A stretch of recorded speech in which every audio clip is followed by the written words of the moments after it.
Please understand one thing. Whatever spiritual knowledge that you gain,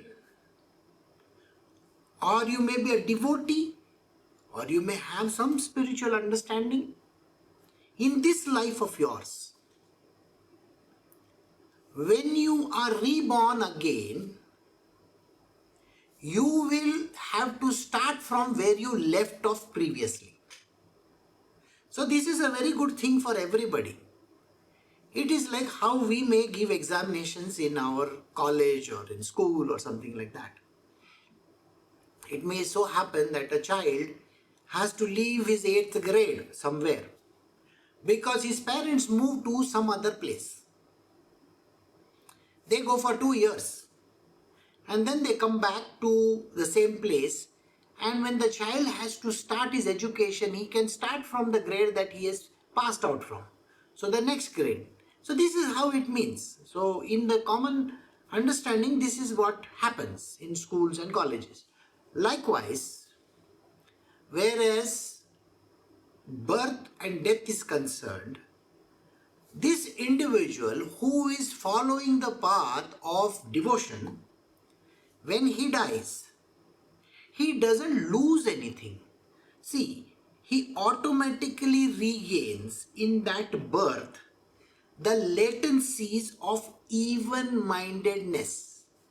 So if he has practiced dispassion in his previous life, the moment he is born, he becomes dispassionate. We are doing Bhagavadgita chapter 6 verse 43. Arjuna, he automatically regains in that birth the latencies of even-mindedness of his previous birth, and through that he strives harder than ever for perfection in the form of God realization. Now this is one verse we have to remember when we talk in terms of what is it that a person gains and what does a person lose after death. Please understand one thing.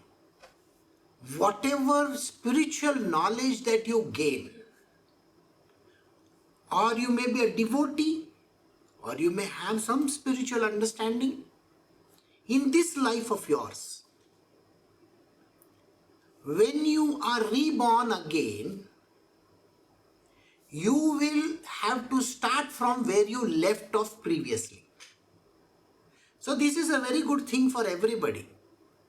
It is like how we may give examinations in our college or in school or something like that. It may so happen that a child has to leave his 8th grade somewhere because his parents moved to some other place. They go for 2 years and then they come back to the same place, and when the child has to start his education, he can start from the grade that he has passed out from. So the next grade. So this is how it means. So in the common understanding, this is what happens in schools and colleges. Likewise, whereas birth and death is concerned, this individual who is following the path of devotion, when he dies, he doesn't lose anything. See, he automatically regains in that birth the latencies of even-mindedness. So if he has practiced dispassion in his previous life, the moment he is born, he becomes dispassionate. So you have to understand this. So whatever knowledge that he has left behind in the previous life, he starts from that juncture in the next one. Now if we take this same example, there are some people who might have reached this state of self-realization in their previous life. They might have crossed over. But because they want to serve the Lord, they have come back again. So when they come back again, they are born realized. A born realized person is called Nitya Siddha. Born realized. Alright? But those who get realization in that birth, maybe the next one, which he says in this verse. He says, the latencies from the previous birth of even-mindedness comes to him. And he strives harder for perfection in the form of God realization. So in this birth, he is really striving very hard for God realization. So if he gets realized during that birth of his, he is called Jivan Mukta. So these are two terms you should always remember. So a person gets Jivan Mukta in that particular lifetime of his. So what happens to this person when he dies in his previous birth? He is a devotee of Lord. He has spent many years in devotion to Shri Krishna. And when he dies, now his death is already programmed. Please understand this. His death is already programmed in the form of destiny. So he dies, but he doesn't lose anything. So in the next birth, he is born as a dispassionate person. He doesn't have any of those tendencies or anything which normal human beings have. So he already has dispassion in him. So you will find that there are lots of children who are totally dispassionate about things. These I am talking about the enlightened type, okay? Not the one who is going towards enlightenment. So they will not want to stay with their parents. So immediately they will say, no, I want to go away from here. Look at Ramana Maharshi. Ramana Maharshi left his father and mother at the age of 8. Just said, I want to walk out. And he went and just sat in a train. And then he came to this place, Tirunamalai. And there he got off. Because the TC asked him something, so he got off over there. And he says, that mountain which you can see from the railway station, he just walked to that mountain and he stayed there. After that, he never left that place. So that is Ramana Maharshi, Tirunamalai. So he met his Arunachaleshwara, which is Shivji himself. So that is what happened to him. So now you understand the latencies of the previous birth were still with him. That is why he was very dispassionate with his parents. His school also, he just wrote a note, I am going away. Finished. And just walked away. So there are this kind of people who become enlightened in that life of theirs. So he came and he practiced all those things. There is no need of a teacher at that point in time. In the last life, the teacher must have given. He must have had a guru who must have given him all the knowledge that was necessary. A requisite knowledge was already imparted to him. Now the job was only to reach the state of enlightenment. And that is what happened to him. So it's an example which I have given. So this is what God realization means. Got it? So we move to the next verse. We are doing chapter 6 verse 44 from the Bhagavadgita. The other one who takes birth in a rich family,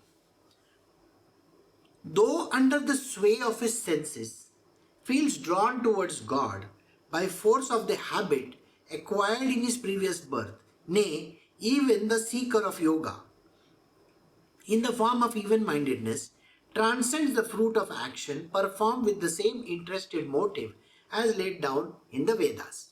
Alright? So we are discussing these two kind of people. The first one which we are talking about has rejected the heaven in the first case. He says, I don't want to go to any heaven. I want to be born to parents from where I can immediately become realized. So that is the case. Alright? Now this is a case where the person says, no. I was for 8 years with someone, 2 years now I am in devotional path. So will I lose that heaven? No. You will get the heaven. So this individual gets the heaven. He has enjoyed his heaven. And because he feels enjoyment in heaven is far greater than anything, so he goes over there. He must have got, iPhone 25 or 35 or something like that. So he will enjoy his nice phones and stuff like that. Maybe got a Ferrari or something in that heaven. So he's enjoyed everything over there. And then after enjoying over there, he has come down. So when he comes down, he doesn't get the parents who are realized people. he gets a rich family. A rich family. So he is born in a well-to-do family. He is born in a well-to-do family, and there he also has dispassion. Even though there is money over there, even though there are servants over there, he doesn't feel nice about the whole thing. He says, what is all this? I don't like it. The story of Gautam Buddha will tell you this. He had so many servants, he was the king's son, so on and so forth. So when he was Siddhartha, he felt totally disgusted with that life of his. So this person has dispassion. Though he was married, he had a son, okay, but he wanted to go away. So he went away. So this person, the other one who takes birth in a rich family. So you see, he is born in a king's family, right? Though under the sway of his senses. Under the sway of his senses. So what happened to him? He got married also, had a child also. Got it? So marriage and child. Feels drawn towards God by force of habit acquired from the previous birth. So from the previous birth, whatever habit that he had, he is acquired from there. Yeah, I want to meet God, I want to meet God, I want to meet God, I want to meet God. So he is a devotional person. So he has to get this. So what happens to him?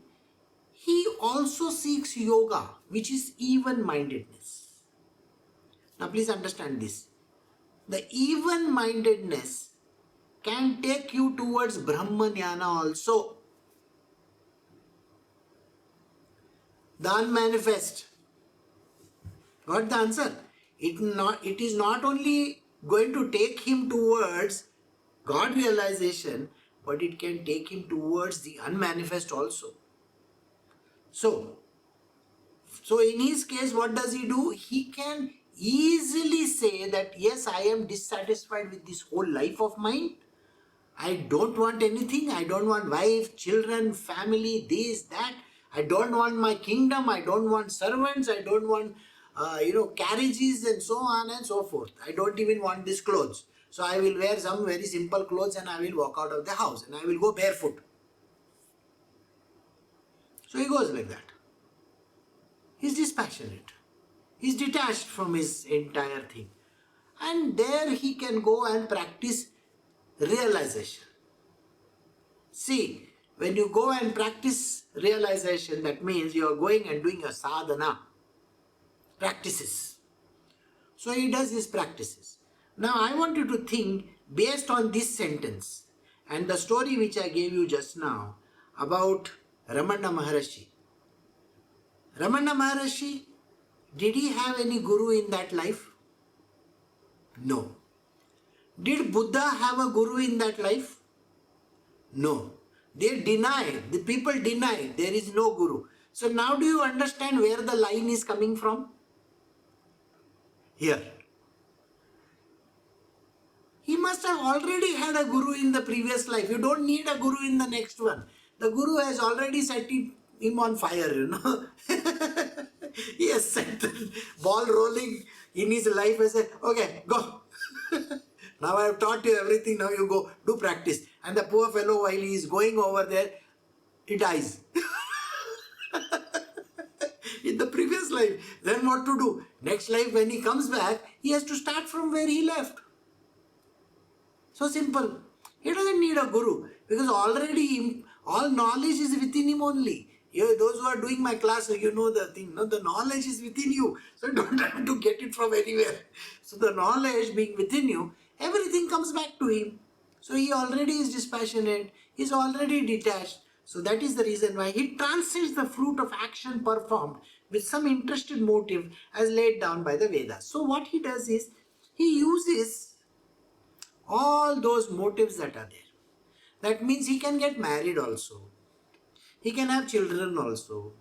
He can be a businessman also. He can rule the kingdom also. It can be anything. It doesn't matter. That is of no consequence to him because he's already there on the path and he has to get there. So he can stay with his family also and get realized. It's not a problem. Like Tukaram Maharaj. Tukaram was a great saint of Maharashtra. So he lived with his family. Okay, he's Narada's avatar, by the way.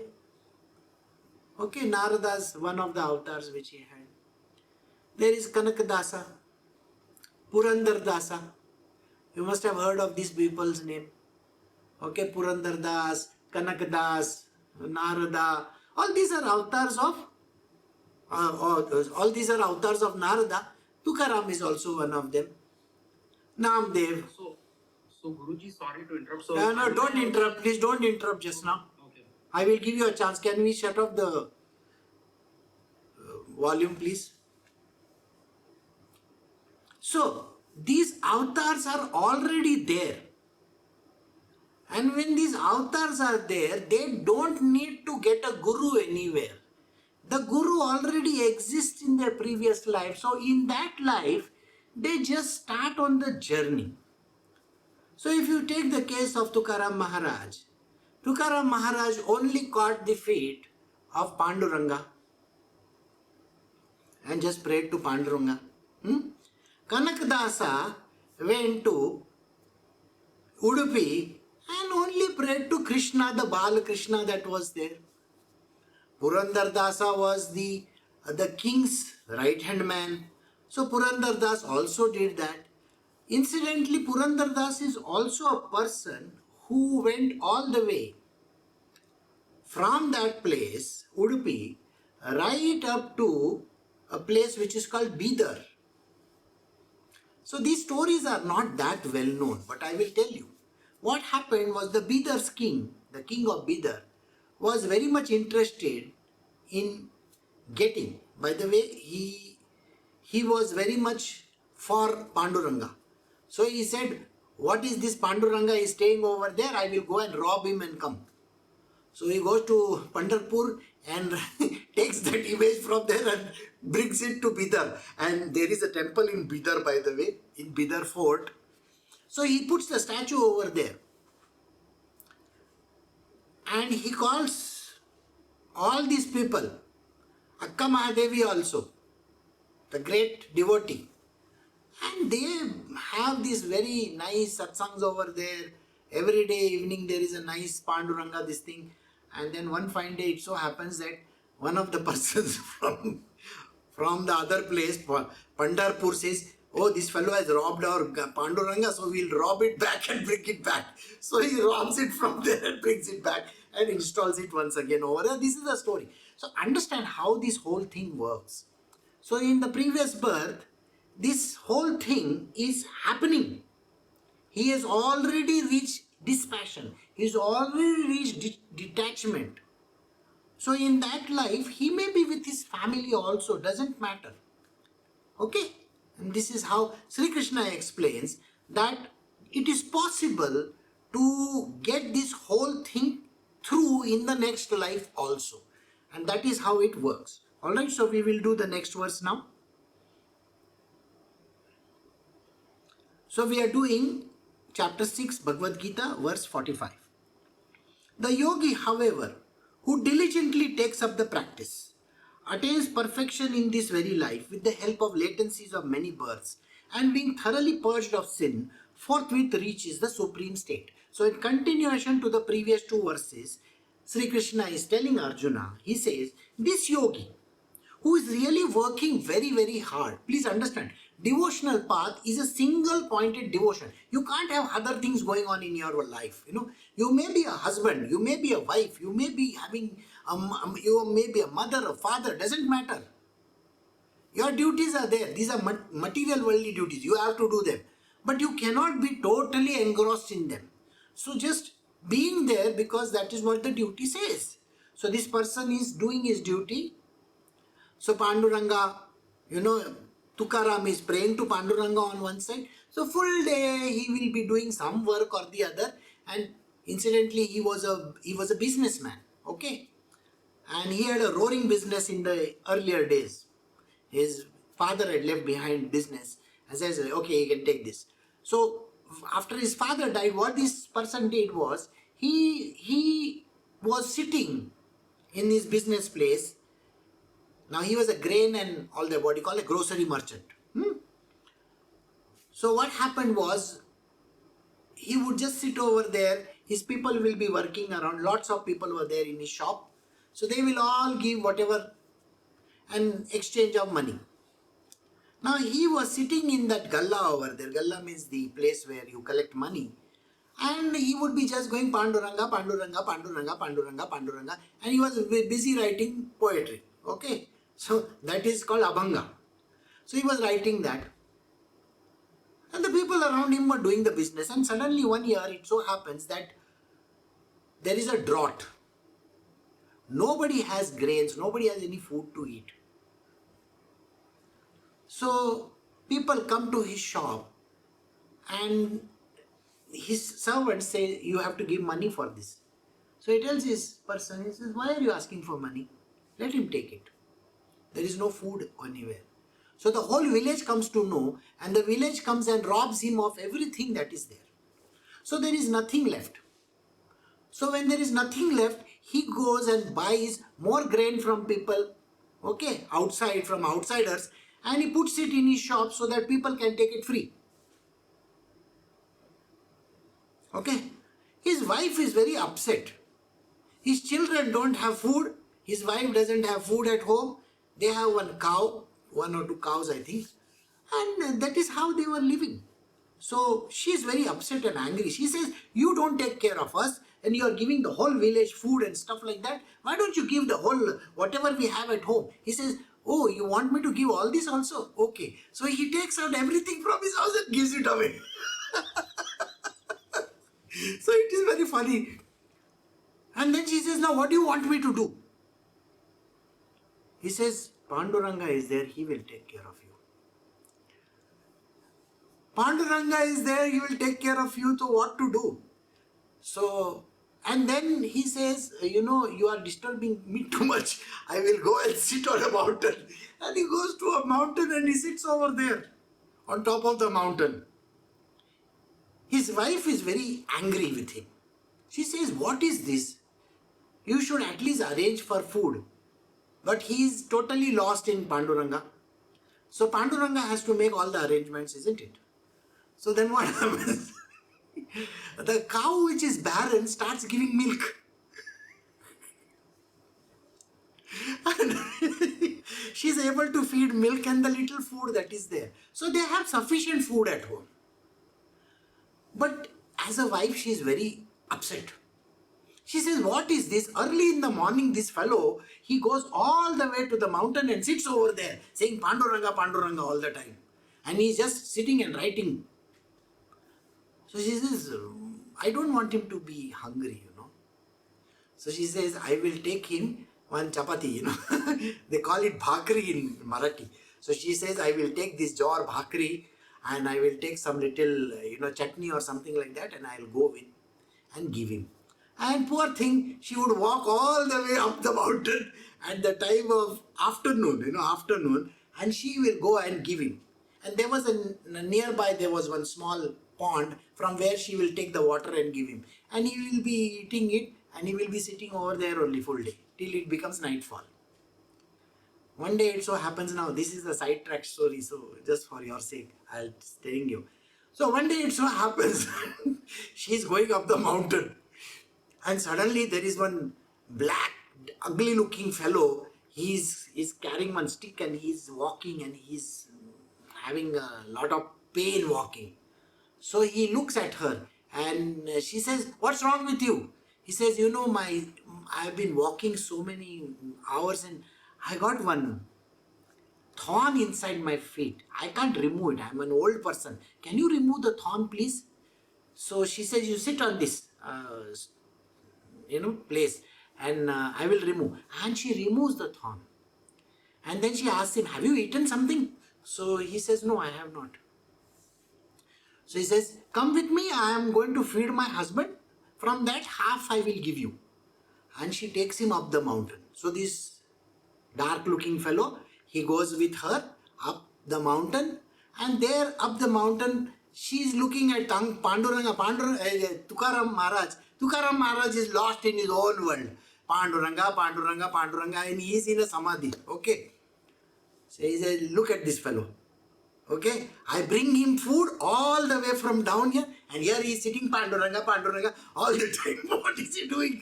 So she's very, very badly talking about Panduranga. So he says, see, you are a good guy. Okay, do one thing. You sit over here and eat this food. I will get you water. And she gets water, and he sits and eats half the chapati, half that roti. And he says, can you get me some more water? Because I can't walk now. I got one. So she goes again. When she comes back, there is nobody over there. So after that, her husband opens his eyes and he asks her what happened. He said, oh my God, you are such a foolish person. That was Panduranga. You're calling him black fellow and all that, all kinds of names you're saying. You see, you are so lucky. You can see Panduranga and I can't. After so many years also, I can't see Panduranga. So this is what a devotee goes through. It is a very, very strange phenomena. The devotee meets the Lord. That is what happened to Mirabai also. Understand this. How Shri Krishna creates these kinds of miracles nobody can understand. So he says all the latencies of his, they come back to him. And whatever he has learned from every life of his is there for his taking. And being thoroughly purged of sin. There is no karma left in this person's life. The karma has become zero. So he achieves a subtle state immediately. So we do the next verse. So we are doing chapter 6, verse 46 from the Bhagavadgita. The yogi is superior to the ascetics. He is regarded superior even to those versed in sacred lore. The yogi is also superior to those who perform action with some interested motive. Therefore, Arjuna, do become a yogi. Now, this line is going to tell you how important Bhakti Marg is. You can try to attain God through the knowledge path also. In this verse, he says that even if somebody knows the verses very well, if somebody knows the Bhagavad Gita, if somebody knows the Vedas, the Shastras, they know it by heart also, and they are practicing it, they can reach a state of realization through that path. Somebody who is doing the work, somebody who is very dedicated, devoted to God, kind of like he is doing the work in the material world, which is Karma Yoga also, then he can. So all these people can also reach, no doubt about it. But this devotee of mine, the yogi, is superior to ascetics. Even the sadhus and everybody who is going to Himalayas, this yogi who is following the path of devotion is the most superior person. Why? Because he is taking my name. He is a devotee of God. So this devotee, a yogi, who is on the path of devotion, is far superior to any ascetics in the world. He is regarded superior even to those well versed in the sacred lore. Sacred lore means Jnana Yoga. Somebody who knows the Vedas by heart, what they will do. Okay, they will by heart the yogas and they will, the Vedas, and they will do whatever that they. So such kind of people, they are not superior, they are inferior. So both kinds of people he is comparing. So he says the most superior yoga is the path of devotion. The yogi is also superior to those who perform action with interested motive. Did you see this? And action means karma yoga. Even the karma yogi. What is the interested motive? The interested motive is to reach realization. Even that yogi who is doing the karma yoga path is focused on getting to the realization state. So this particular person who is following the path of what is called as Bhakti Marg, love and devotion, is superior to the one who is following the path of knowledge and the second one who is following the path of karma. Therefore, Arjuna, you also become a yogi. So he is telling Arjuna, you also should become a yogi. So we do the last verse now, over here. We're doing Bhagavad Gita chapter 6 verse 47. Of all the yogis again, he who devoutedly worships me with his mind focused on me is considered by me to be the best yogi. Do you need any more endorsements than this? Shri Krishna with his openly telling Arjuna and us that those who follow the path of devotion, they devoutedly worship me, Sri Krishna. If you worship Sri Krishna, there is no other path required for that person at all. He need not be doing all kinds of mental gymnastics in the world. There is no need of trying to decipher God by cutting him into pieces. Who is God? What is God? What is this? All that kind of nonsense which people do, thinking that they know, they have, no end of, they think no end of themselves. I know this, I know that, I am like this, I am like that. Those who are the Jnani Yogi are egocentric people. So Sri Krishna is advising very clearly, the best yogi is the person who follows the path of devotion. Now you think about all the 6 chapters that we have done, where he says in the second chapter onwards, he says there is a path of knowledge which is called the Sankhya Yoga. That path is very good. Then he says there is a path of Karma Yoga. That path is good. Then he says there is a Bhakti Marg. Bhakti Marg is the best. He's not saying they are good. This is the best path. It is far superior to any path that you can think of. So of all the yogis again, he who devoutedly worships me with the mind, you have to have a single-minded devotion to him, focused on me, is considered to be the best yogi. Thus in the Upanishads sung by the Lord, the science of Brahma, the scriptures of yoga, the dialogue between Shri Krishna and Arjuna, ends the 6th chapter entitled The Yoga of Self-Control. So we have come to the end of chapter 6. We can stop the recording.